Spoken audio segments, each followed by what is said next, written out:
Welcome to the intersection of city politics and everyday life. I'm Brian Lehrer. Today we look where Mayor de Blasio's proposed $88 billion budget intersects with our lives, and it will, whether it's our health, housing, safety, education, taxes, or how long we wait for the B train.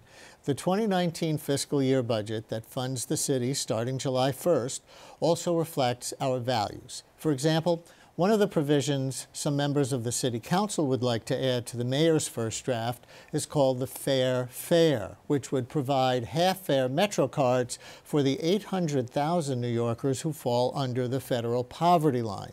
Will the mayor go for that? The final version of the budget will be a negotiation between the City Council and the mayor. It can be a friendly back and forth or a battle. The new council speaker, Corey Johnson, has said many times that he will not be employing a rubber stamp. A lot of the issues that we deal with day to day, as Mayor LaGuardia said, there is no Democrat or Republican way to pick up the trash. There are plenty of nonpartisan things we do on city services. But on the big things, legislation, land use, budget, and oversight, we will and must be a well-respected, separate, co-equal branch of government. Speaker Corey Johnson, that from CBS TV. So which budget items will be most contentious as City Hall again makes its plans to spend $88 billion, far more than any other city in America, more than many countries actually. Joining us is Councilman Ydanis Rodriguez, who represents Manhattan's 10th District, which includes Washington Heights, Marble Hill, and Inwood. Full disclosure, I live in his district. He chairs the Transportation Committee, and with us as well, a student of the budget, an honor student in fact, Carol Kellerman, president of the Nonpartisan Citizens Budget Commission, which has been a watchdog group over New York's budgets since the 1932 fiscal crisis, which reminds me of another key issue. Is the city squirreling away enough for rainy days inevitably to come? Welcome both of you to the show. Thank you for coming in. You know, the city budget can be boring or it can really be interesting. Let's try to make it interesting. Carol, how much does New York City spend per year? I said $88 billion in the intro. Is that right? Well, it depends on how you calculate it, but the official number is $87.4 billion in the coming year. CBC says it's $91 billion. It's really a matter of what you put in the figure, but somewhere between 88 and 91, depending on how you calculate it. So we have about 8 million people in New York City and spend about $88 billion in 1 year. Correct. We looked up some other cities just before the show. Los Angeles has 4 million people, so about half our population, but their budget is only $14 billion, quite a smaller fraction of 88. Chicago, 3 million people, $9 billion budget. We're in our own universe. Well, yes, we are in our own universe, but you also have to remember, specifically when you talk about those cities, that the New York City budget includes things that most other cities don't have. For example, the $88 billion includes the entire Department of Education. In most places, that's treated as a separate entity, like when we used to have the Board of Education, so it's not in their budget. A lot of places, the counties provide police, including in Long Island and Westchester. We have the whole police department. So our budget includes a lot of services that other cities don't necessarily have in their budget. Interesting. And just for comparison, while we're doing a little budget 101, if the city budget is $88 billion for a year, what's the state budget? About 160.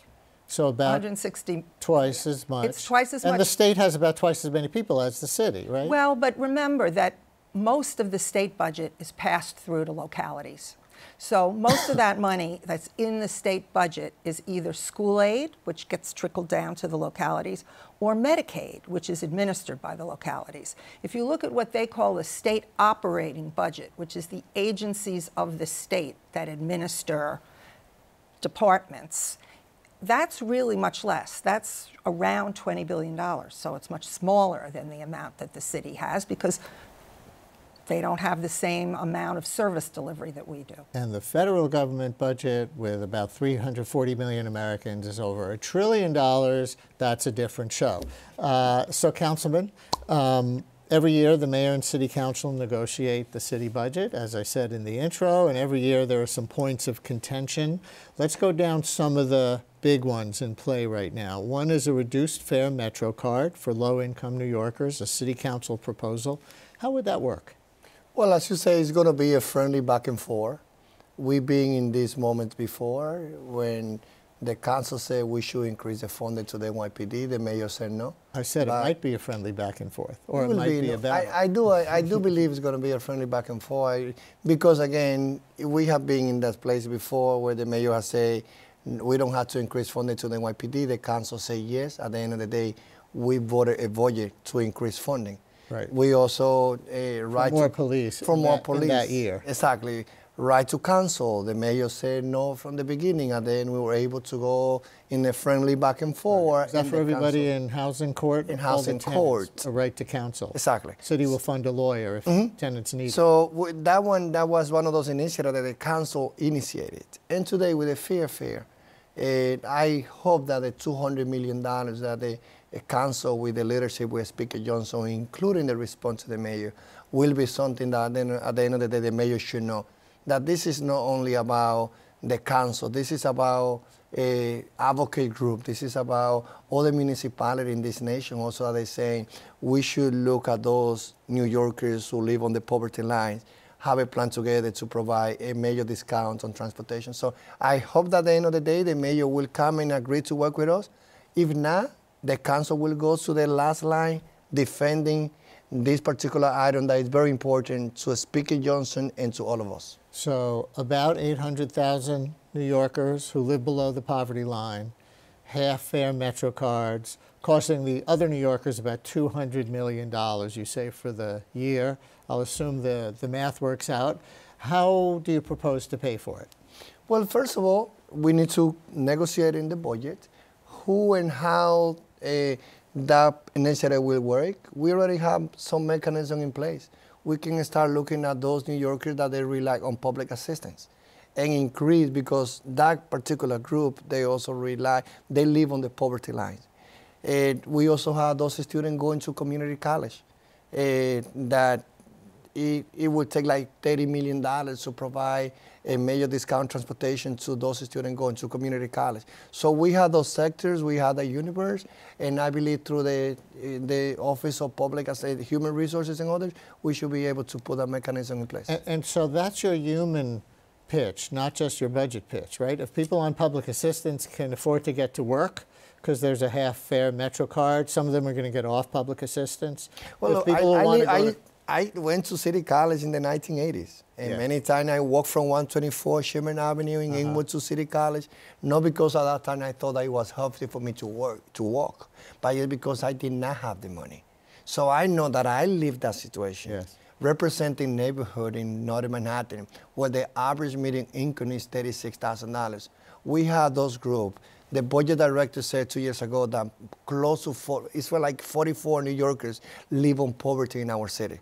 So those New Yorkers will benefit when they need to go and look for a job, to go to medical appointment, to go to school. So I think it's an investment that at the end of the day will also be very productive to our city. And I've walked myself from Inwood down to City College at 137th Street, but for pleasure. If you had to do it to go to school all the time, that's another story. So you're the budget watchdog at the table. Do you like this idea? Yes. The Citizens Budget Commission has been in favor of this proposal since it was first raised by the Community Service Society. For the reasons the Councilman says, it's a good investment. If you care about improving incomes in New York and eliminating disparities, then this is money that is targeted directly at the people who need it to get to work, to go to school, to pick up their kids from childcare. It's something that is efficient because you will know who it is going to, and those are the people that need the help most. But as you say, the question isn't whether it's a good idea, the question is how to pay for it. And yes, depending on how you do it, it's somewhere a little over $200 million a year. And the council's proposal basically, I'm simplifying, but says that they estimate more revenue coming in than the mayor's budget, and so you could use that. And you could do things like not fill some positions that are vacant now and that you're saving money on, and instead of saying it's in the short term, if you don't need those positions, just don't fill them. those are good ideas. The negotiation is going to be about, the council has other things that they want to do. And it totals, they come up with about $1 billion of proposals. And are their proposals to pay for them sufficient, or does the mayor have some others that if he thinks this is important, he can come forward with? Another issue between council and the mayor is property taxes, both for homeowners and landlords. Let's do the homeowners first. I'm seeing a $400 rebate to those homeowners making $150,000 a year or less. Is that accurate? It is accurate, and I would say my colleagues, especially who represent those communities, that they have a large numbers of constituencies who are homeowners. They've been coming to us and saying, those individuals feel that if they get $400 at the end of the year, it will be helpful to them to all the things that they need to spend those $400. So that's what we are doing, listening to our colleagues who represent especially those homeowners in places in the Bronx, in Queens, and Brooklyn. And I think that this is something that, again, we hope that it will be included in this negotiation. Why would homeowners making less than $150,000 get a cash rebate and not renters? Well, in this case, they also have to pay all the taxes. They also have all the expense that they have to take care of. And for me, this is about we are also investing in our tenants' legal protection. We are also doing investments on preservation. It's not that we are investing on the homeowners. It's about, for many years, it has brought to our attention that the homeowners say we need some relief, and that's what we're doing with this initiative. Does the Citizens Budget Commission like this one? Not so much, no. We talked about fair fares being targeted to people who, because of their income circumstances, need this relief in terms of the half-price Metrocard. We don't know which of the homeowners whose incomes are at this level are really suffering from a very high property tax and which ones aren't. That's kind of the problem of the property tax, is that it's inequitable. Within homeowners, different neighborhoods are suffering. Some are having unfairly high taxes, some unfairly low. If you think that people are burdened by the property tax, then let's reform the property tax so that the money that is used is targeted to people who really are unfairly treated by the property tax, not everyone who happens to be a homeowner. And as you say, 2/3 of the people in New York City are renters, and they pay property taxes. It comes through to them in their rent. So why don't they get something? Yes, we're doing other things that affect renters, but we really need to sit down and fix the property tax, not do kind of small bore, not well-targeted things like this. So the two of you disagree on that. The property tax structure is also believed to be inequitable, that some kinds of homeowners pay a lower property tax for the same value home than other kinds of homeowners. I think like private single standalone homeowners. Who wins and who loses? Well, okay. In fairness to the council's proposal, they are also saying we should have a commission to study the property tax and to make recommendations. And that's very difficult. And the mayor keeps saying he's going to appoint a commission, and now the council is joining in. But it's really... we have a class of property owners that are homeowners. That includes co-op and condo as well. Do they win or do they lose? Well, it depends on where you live. It's really more about the neighborhood than it is the type of home, because in order to stop anyone from suffering a dramatic increase in property tax from year to year, if the value of their house goes up dramatically, we have caps and phase-ins. So nobody's property tax can go up more than 6% a year and more than 20% in 5 years. Well, if you're living in a neighborhood where things are really great and your property is very valuable, you're still not paying that increase in tax. It's phased in, and it can never be more than 20% over 5 years, even if your house doubled in price. Whereas if you're in a neighborhood that's not doing so well, you have to pay whatever the property tax is. I see. Well, that sounds like redistribution of wealth in the wrong direction, Councilman. If you're living in a more affluent neighborhood where property values are rising more quickly, you actually get a break.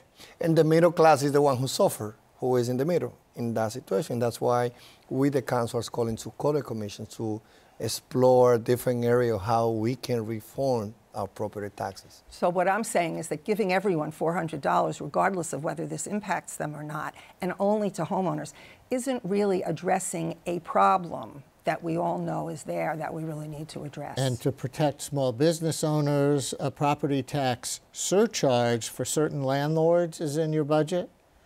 Well, we do feel that we need to protect the small business. And we feel that that's one particular group where we have left them behind. Not only we're working with that initiative, but let's say at the council and also, I have introduced the Small Business Survival Act that will call for the city to pass a law creating arbitration where the building owners and the small business cannot agree with those leasing that they get when they renovate it. If the landlord wants to jack up the rent really high on a place where there's a small business, right? Exactly, and nothing protect the small business. I also feel, and I'm trying to do as a pilot program in Inward, and I have introduced language for legislation calling for the city to work with developers, and where developers build with public dollars, they should be mandated to provide a percentage of the commercial space affordable to local small businesses. So is there a property tax penalty for the landlords if they keep storefronts vacant, like waiting for that drugstore chain that bank to come along? There's not, and that's one area where we hope, as we will be discussing the reform, we need to look at it. And that's why also we are trying and following the West Side, which Gail Brewer, she was able to do it, and the other members of that community also to limit how big, how large developers are able to get a commercial space. Did you want to weigh in on that? No, I think that this council proposal does have a proposal for a surcharge on retail or some spaces that are left vacant to try to kind of encourage the landlord not to hold them vacant hoping they're going to get a better rent and to actually rent them. So that would generate revenue, it wouldn't cost anything. And since it's not something that really hits the budget of the city, it's really a policy question about landlords. We haven't really looked at that. And there's no penalty at all. Like in Washington Heights, you can look at the 181st one train station. That place has been empty probably for the last 5 years. In the corner of 182nd and San Nicolas Avenue, which has commercial, it's an empty building since I came here in 1983. Wow. And when I have approached HPD and City Hall, what can we do to address that situation? All they're saying is, if the property owner is paying the taxes, is nothing we can do. So we do have to approach and address that situation. And again, this will require for all the advocate groups to come out and bring some ideas on how we should be able to reform the property tax system. Now here's a budget watchdog question. Does the city save enough money for a rainy day? Because things are pretty good right now, at least in terms of city revenue terms. Mayor de Blasio has been one lucky duck over his 5 years that he can spend money because the city is taking in money. But what about for the next downturn and for the longer term? Are we putting enough money away? No. We would say that when times are good is the time to put some money aside, not to spend every penny of it and then be caught when you suddenly don't have those resources and you have ongoing expenditures. The council agrees with that, and part of their proposal is to add $500 million to the city's reserves, which is a great idea, but really, in the context of an $88 billion budget, the mayor's budget has $1.2 billion in reserves, and so the council would add another $5. That's $1.7. That's good. There's also some money in something called the Retiree Health Benefit Trust, which can only be used to pay retiree health benefits. Some people look at that as a reserve, but since it can only be used for that purpose, it isn't really. So what if there's a downturn? What if something happens with the federal government and the budget cuts that they talk about? Fortunately, they haven't done any of them yet. We've looked at those estimates. The federal budget cuts to the city. To the city and to the state. They're threatening. Or that some of the policies of the federal government cause a downturn.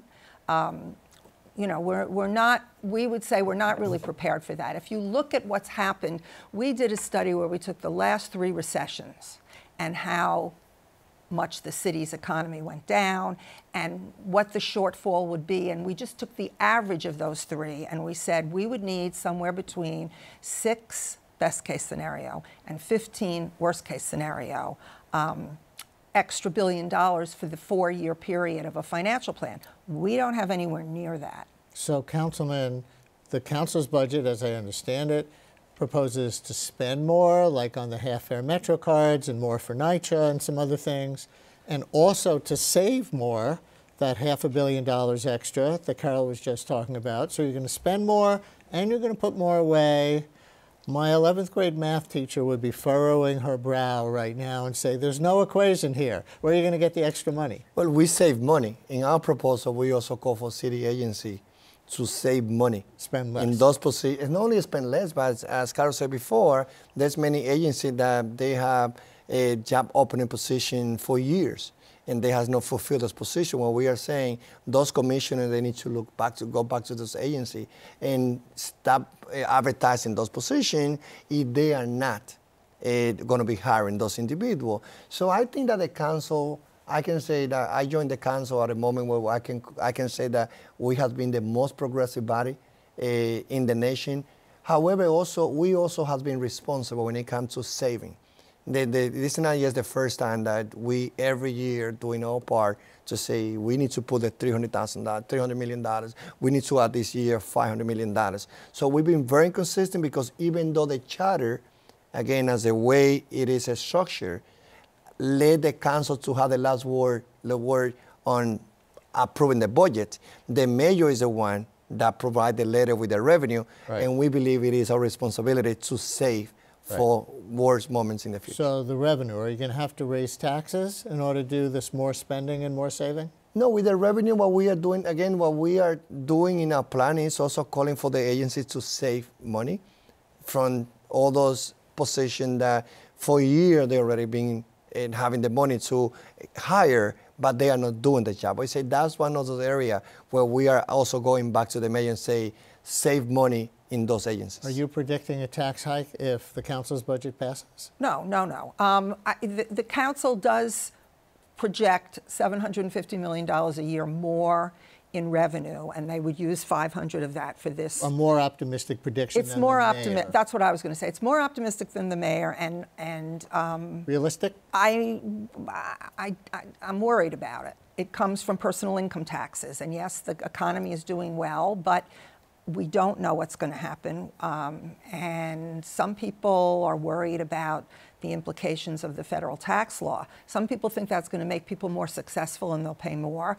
Other people think it will make people move out of New York because their income taxes won't be as deductible as much. So I'm worried about that. And I think we would agree that everything could be accommodated if there were more savings by the agencies, more efficiencies, more ways to do as much as they do now with a little less money. And this administration hasn't really tried to do that. We have a few minutes left. Let me touch a couple of additional issues, mostly with the councilman.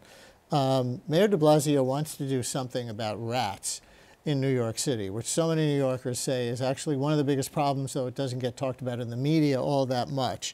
So he wants to put cement, for example, in buildings that currently have earthen floors. And here's the scene as the mayor was watching a rat extermination project yesterday in Bushwick as workers place dry ice, which kills rats, by releasing carbon dioxide.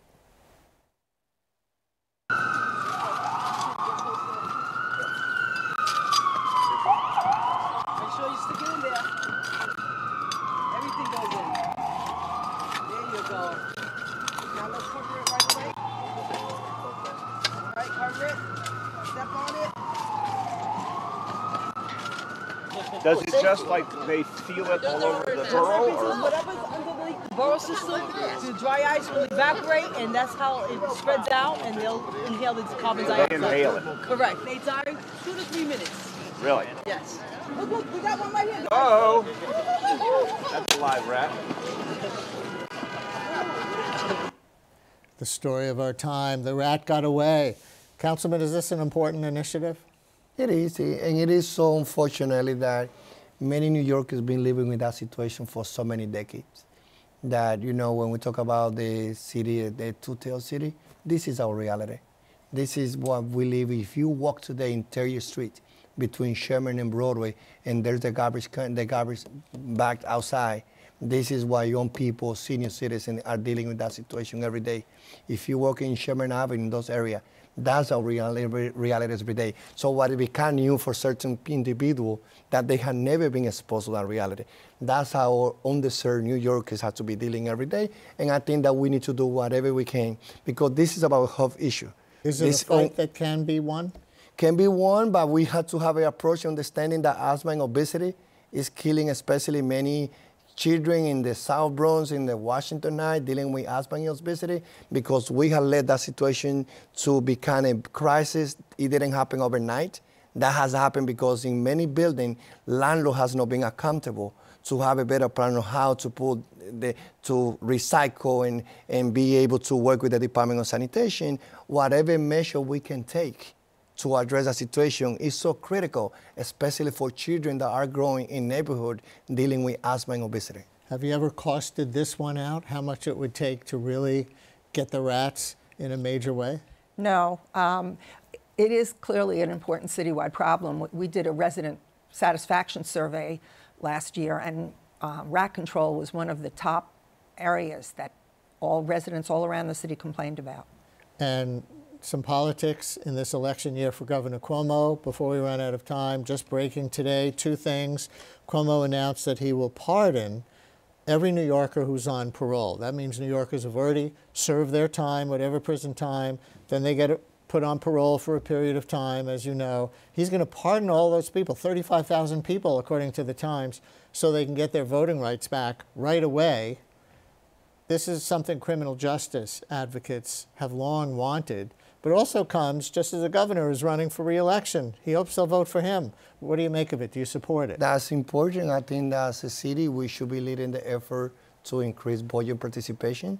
That particular group now will be added to individuals that will have the right to vote, and also advocating to allow New Yorkers who are green card holders and work permit holders to vote in local elections. So I think that we have to continue doing the best we can to be sure that voting participation is increased in our city. And your colleague in City Council, Jumaane Williams, is running for lieutenant governor, presumably against Cuomo's incumbent lieutenant governor, Kathy Hochul, from the Buffalo area. But now Tish James, the public advocate, might be replacing Kathy Hochul as Cuomo's running mate. We don't know yet, but she would not answer a question about that today. What do you know? All I know is that we had read and saw in the blogs in the newspaper about the possibility that a public advocate will be offered to run for the lieutenant governor position. I know that my colleague, Jumaane Williams, is a great person, worked very hard. Tisha also has been a great public advocate. If Kathy Hochul is still on the ticket, are you endorsing Jumaane? I have not made a decision yet in that race. So you'll see what happens.